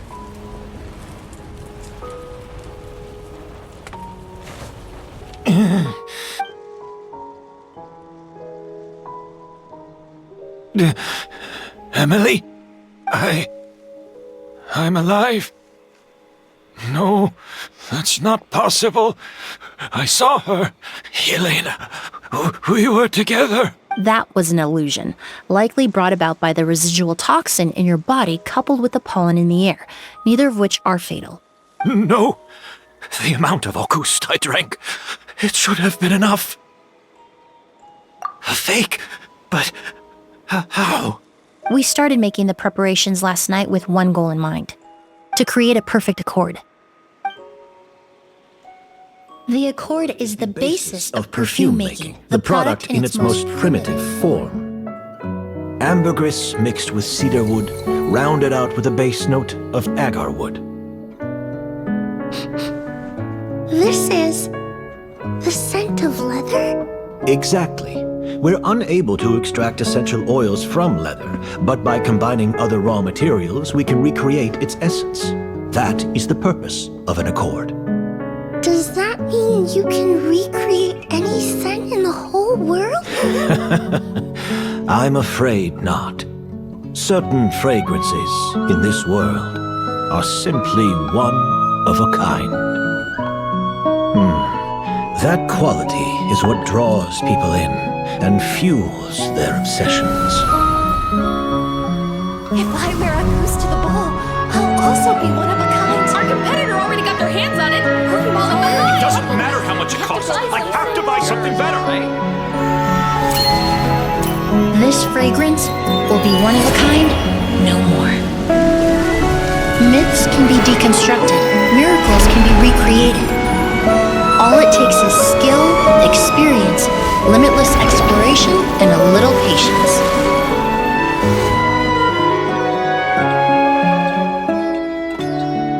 The only thing left is determining where the real Auguste is hidden. Pretending to be attacked means he's not free to move around. Auguste must be hidden within reach. Paimon took a peek through the window earlier and his house was packed with flowers. The curator commissioned a flower pot from Kasharawar, capable of retaining heat and moisture. Perfumes are as beautiful as flowers, and equally as delicate. When stored, you must take care to control the temperature and keep them away from direct sunlight. Did you get all that, Emilie? I I got it.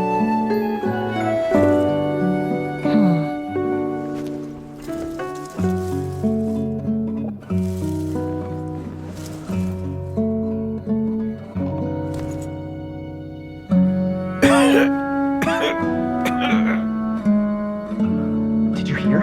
Someone was attacked again last night. So, Sylvain is dead. Is that right? Yes, Master. So, you switched the bottles of Auguste, and then lied to me about Sylvain's death. Convincing you that your revenge had been completed was the easiest way to get you to let down your guard. Impossible. Even if you found a way to switch out the bottles, there's no way you could have made an accord. If Auguste was so easy to replicate, Yelena wouldn't have. It was a combination of rainbow roses, glaze lilies, and Cecilias. Those ingredients would have conflicted with each other if you tried to combine them in the past. But recently, we found a way for them to work together. Rainbow roses, glaze lilies, and Cecilias. Auguste was created over 10 years ago. All this time, people never stopped analyzing it, never stopped trying to recreate it. Perfumery techniques are advancing day by day. We found better ways to extract essential oils, separate oils and fats. We even discovered new ways to combine fragrances together. The mythos surrounding Auguste may have been untouchable almost 20 years ago, but now it's time for it to become a thing of the past. The past? You've been working as a perfumer for all these years. You should have always known that it is possible to make an accord, even if only in theory. But the meaning you assigned to Auguste became so inflated, you allowed yourself to get lost in it, just like the perfume mania that captivated the public all those years ago. You believed in its divinity and grandeur. You believed it was entirely one of a kind.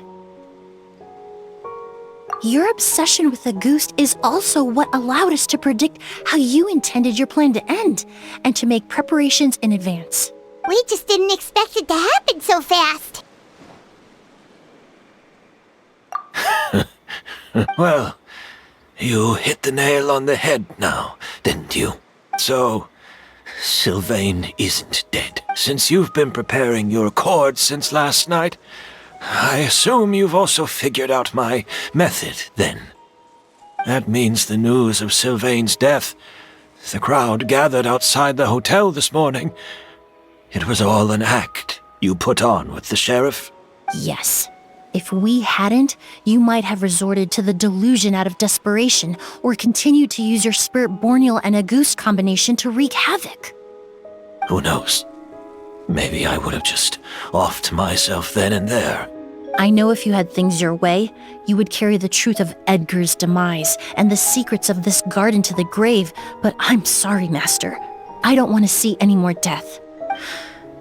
Sylvain only inhaled a small amount of poison. He's being detained as we speak. All the crimes he concealed back then will be exposed in a court of law for everyone to see, and all his secrets will be revealed. The same goes for you as well. Is that so? Well, I suppose I'll be spending the rest of my days in a prison cell then.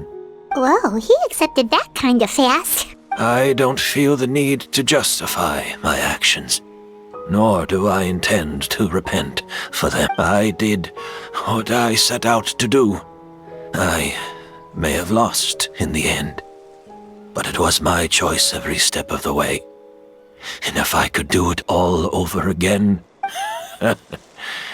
But there's no going back, is there? Careful, everyone. This environment is dangerous. Stick close and hurry up. We can't let... Looks like I'm almost out of time. Although, I do have one final question, Emilie. Of course, Master. The combination you used to make your accord. How did you figure it out? The scent of Auguste is complex and varied, yet the main ingredient consists of a single variety of flower. So, As I was analyzing the sample yesterday, I got to thinking, what if the scent of the Auguste flower was already imbued with that complexity during its cultivation? You're saying Yelena designed Auguste to have the scent of multiple flowers? Rainbow roses, glaze lilies, Cecilias. The perfumers of the past knew that if you combined their essential oils directly, they would just cancel each other out. It was a conundrum they could never solve. But if you cultivate a new flower species that intrinsically carries the unique features of those three scents, you can bypass that issue entirely. It goes without saying that for that time, this idea was a stroke of genius. Rainbow roses, glaze lilies, and Cecilias. Those really do seem like flowers you would choose, Yelena.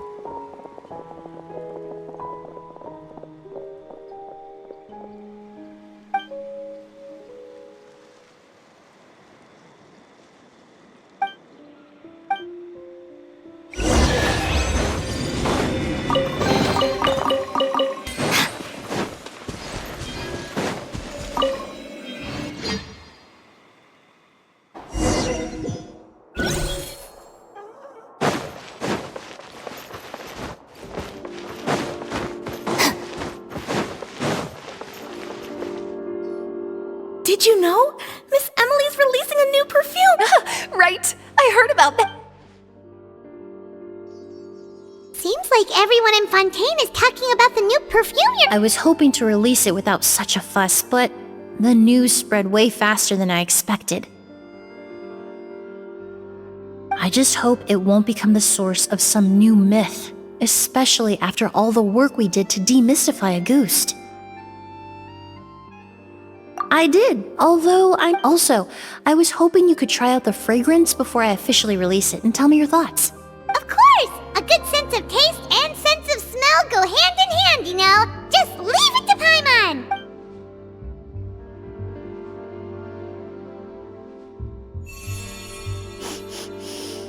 Oh, it smells great! It's alright.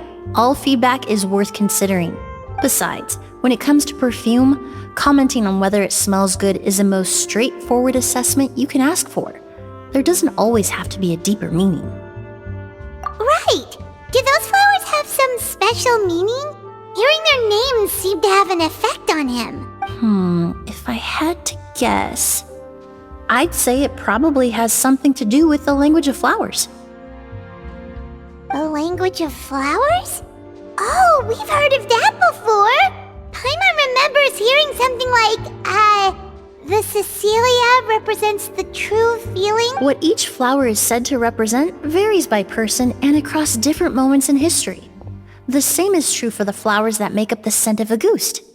After returning to Fontaine, I did some research, and it turns out the meanings of those three flowers can be reassembled to form a single phrase.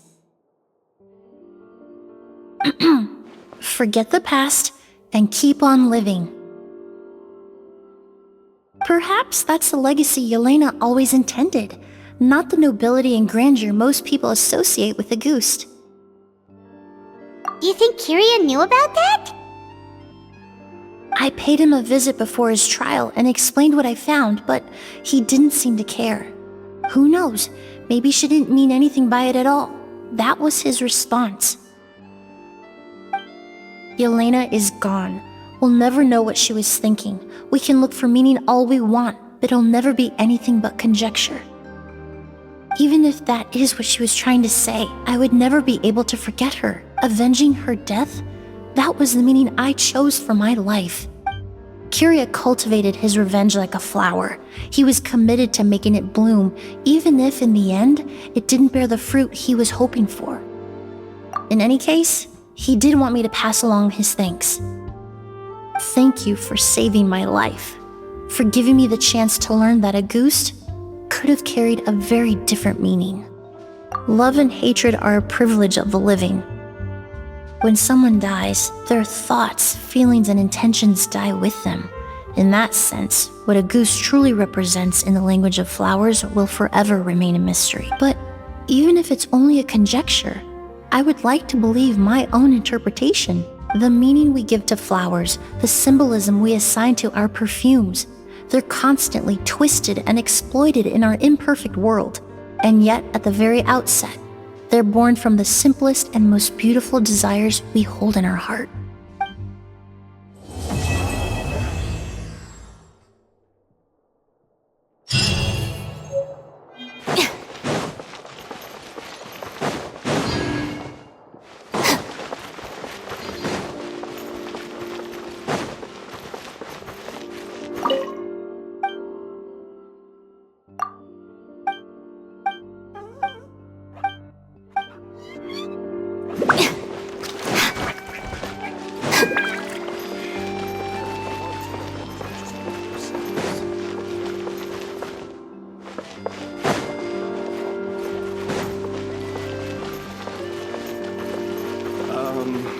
What did you want exactly?